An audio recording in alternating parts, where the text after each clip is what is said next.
brasileiros sempre estiveram equilibradas.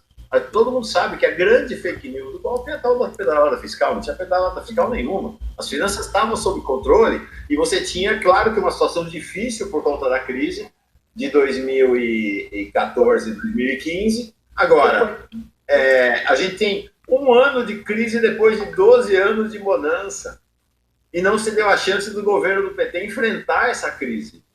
Colocaram o Temer no lugar e agora o Bolsonaro para multiplicar a falência. Ele vai quebrar o Estado brasileiro, vai quebrar, gente. Ele vai quebrar o Estado brasileiro com essa loucura que ele está fazendo de sair distribuindo a rodo. Como disse o Marcos Coimbra, ele está distribuindo a rodo 150 bilhões por mês, e aí fica essa pataquada aí de parte dos analistas, inclusive da esquerda, ao Bolsonaro é imbatível. Então, o Marcos Coimbra falou, ele está distribuindo 150 bilhões por mês para ter 34% de aprovação. Com 150 bilhões por mês, o Lula não distribuiu isso e tinha 85% quando terminou o segundo governo dele. Então, vocês imaginam o que vai acontecer com a popularidade do Bolsonaro na hora que acabar os 150 bilhões, porque vai acabar. Agora, uma questão importante e eu queria trazer para vocês, a Vilma falou dessa questão da importância da mídia independente, que é a questão da guerra de narrativa. Há mudanças na guerra de narrativa acontecendo. Vou colocar aqui na tela para vocês um levantamento feito pelo... Deixa eu me achar aqui. Eu não vou achar, mas eu vou relatar para vocês, vocês vão acreditar em mim. Nós vemos aqui a matéria. Mais de 1 milhão de mensagens para Bolsonaro com o seguinte texto. Gente, mais de 1 milhão.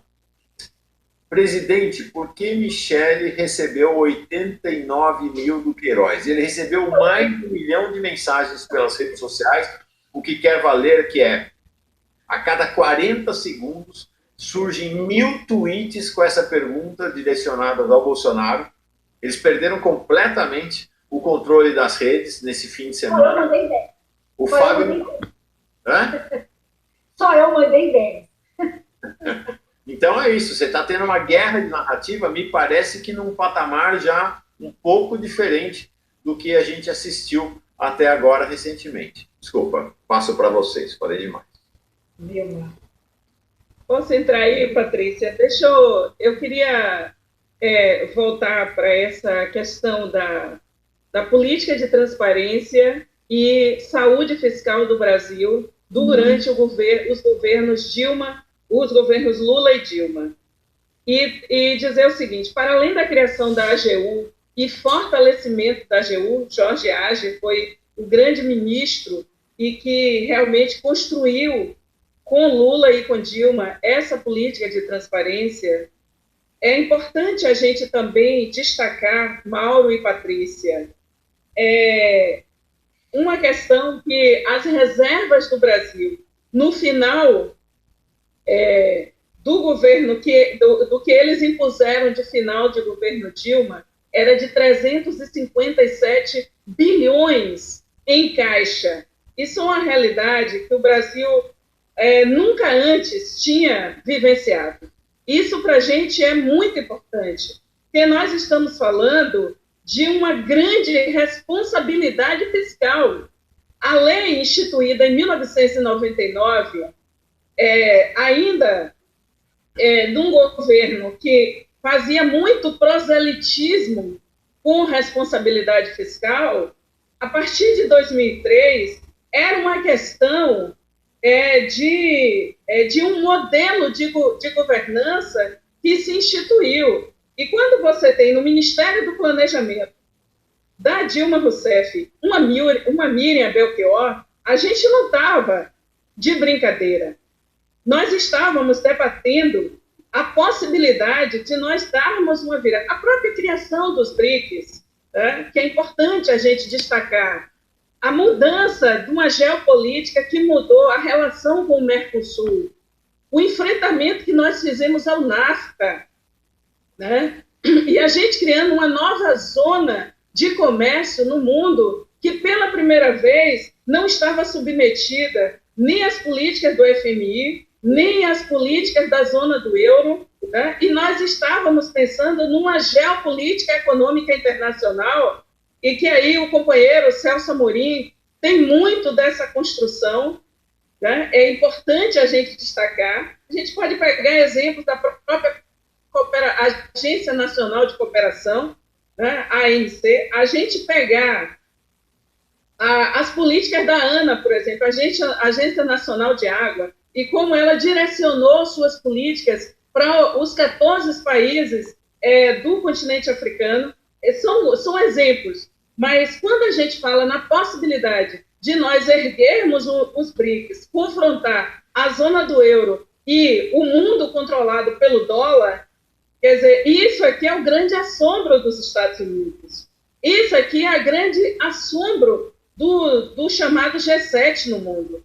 Então, essas são questões muito importantes. Ter as reservas cambiais que nós tínhamos no final do que eles impuseram, final do governo da presidenta Dilma Rousseff, né? E nós pensarmos o que é um conglomerado de Brasil, Rússia, Índia, África do Sul e China. Né? Isso, para a gente, é muito importante. E o que é nós sairmos com uma asfixia do que está a Cristina Lagarde no controle, né, do FMI e dessas políticas que são absolutamente injustas, tanto que vai surgir o Green New Deal e a possibilidade de se anular as dívidas externas de pelo menos 200 países, e a gente está pensando aqui, principalmente os países que botaram a questão sobre a mesa a partir de 2001, na Conferência de Durban, a terceira Conferência Mundial contra o Racismo. Né? O que a gente foi falar ali pela primeira vez? Em reparação racial baseada em justiça reparatória, a partir do que Patrícia levanta e que Brasil, Bolívia, né, África do Sul e Equador, por exemplo, levantaram grandes questões. Eu vou fechar aqui, porque o que o governo de Evo Morales, o que o governo do presidente Lula, o que o governo, os governos que se instituíram na África do Sul, a partir de 1994, eles vão arguir no mundo. A gente vai levantar a questão que é a seguinte: vocês não vão continuar pilhando o continente africano, a América Latina e a chamada parte pobre, empobrecida ou em desenvolvimento da Ásia. Né? Essa questão nós levantamos como um refazer da geopolítica internacional. Então, isso é decisivo. E a posição que o presidente Lula assumiu em frear uma ação beligerante em relação ao Irã, né? E reposicionar a geopolítica no chamado mundo árabe.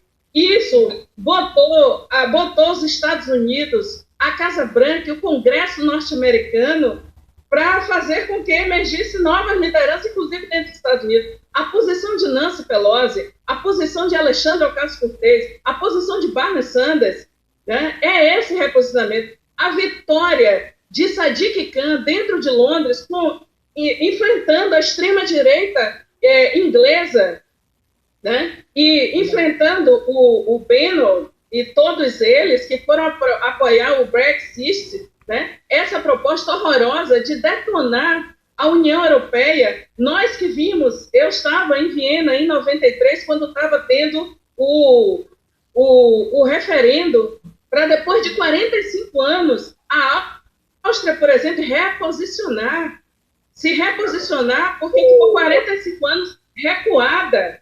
Né? Então, a posição do Brasil era muito forte. E esse mundo do G7 se levantou contra nós, liderado pelo rancor dos Estados Unidos. Mas o nosso povo se mantém na luta e a narrativa de Bolsonaro e da direita internacional será derrotada. Né? Então, é isso. É preciso, pelo menos, tensionar essa narrativa. Né? Agora, eu queria tanto contar uma novidade sobre essa imensidão que é Vilma Reis. Oh, meu Deus, eu estou com essa novidade por aqui, assim, olha. Essa Vilma Reis é uma aula constante, absoluta, querida. A Vilma está coberta de razão. Essa narrativa... Você vai contar uma novidade, é isso, Patrícia?